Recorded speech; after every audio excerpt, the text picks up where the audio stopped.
எல்லாருக்கும் வணக்கங்க. இன்றைக்கி கேரட் தோசை செஞ்சு பார்க்கலாங்க. அதுக்கு ஒரு டம்ளர் பச்சரிசி நல்லா 3 தடவை நல்லா கழுவிட்டு இது ஊற வச்சுருக்குறேங்க. இது ஒரு 2 மணி நேரமாக ஊறிட்டு இருக்குதுங்க. பொங்கல் பச்சரிசி தாங்க இது சேர்த்துருக்கிறேன் தோசை மாவுக்கு. இப்போ ஒரு ஜாரில் இது சேர்த்திக்கலாங்க.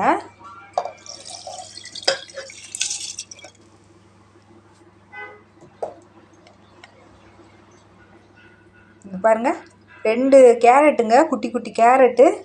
பெரிய கேரட்டு கூட 2 போடலாங்க. என்கிட்ட குட்டியாக தான் இருக்குது. 2 கேரட் சேர்த்துக்கலாங்க. இது வந்து சின்ன துண்டாக நறுக்கி சேர்த்துக்கலாங்க. சீரகம் ஒரு 1/2 ஸ்பூன் அளவுக்கு சேர்த்துக்கலாங்க கொஞ்சமாக.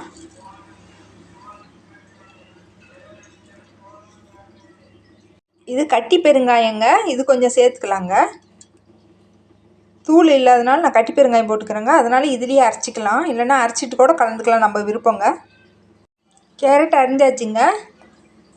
இப்போது பச்சரிசி, சீரகம் கொஞ்சம், கேரட்டு, பெருங்காயத்தூள் கொஞ்சம் சேர்த்துக்கலாங்க. இதெல்லாம் சேர்த்துட்டு கொஞ்சம் கெட்டியமாக தோசை மாவு பதத்துக்கு அரைச்சி எடுத்துக்கலாங்க.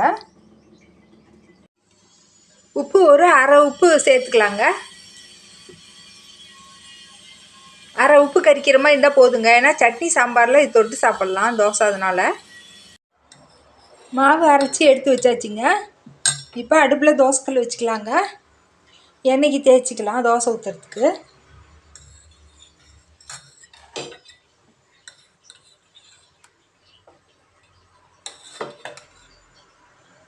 மாவு எடுத்து தோசை ஊற்றிக்கலாங்க.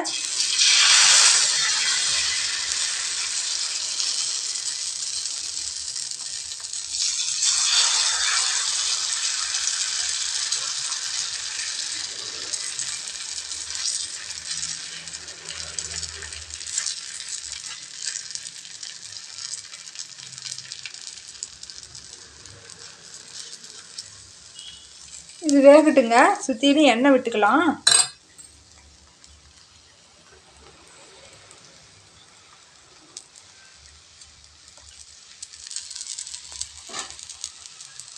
வேகட்டுங்க ஒரு 2 நிமிஷம். திருப்பி போட்டுக்கலாம்.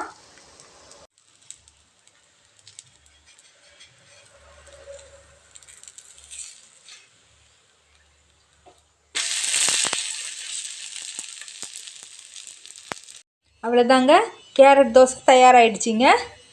இந்த மாதிரி செஞ்சு பாருங்கள், நல்லா ருசியாக இருக்குங்க. இன்னொரு வீடியோவில் பார்க்கலாங்க. நன்றிங்க. இதுக்கு தேங்காய் சட்னி வச்சுருக்கேங்க. கெட்டி சட்னி நல்லாயிருக்குங்க. இல்லைன்னா தேங்காய், வரமிளகாய், பொட்டுக்கடலை, பூண்டு போட்டு அந்த சட்னி நல்லாயிருக்குங்க.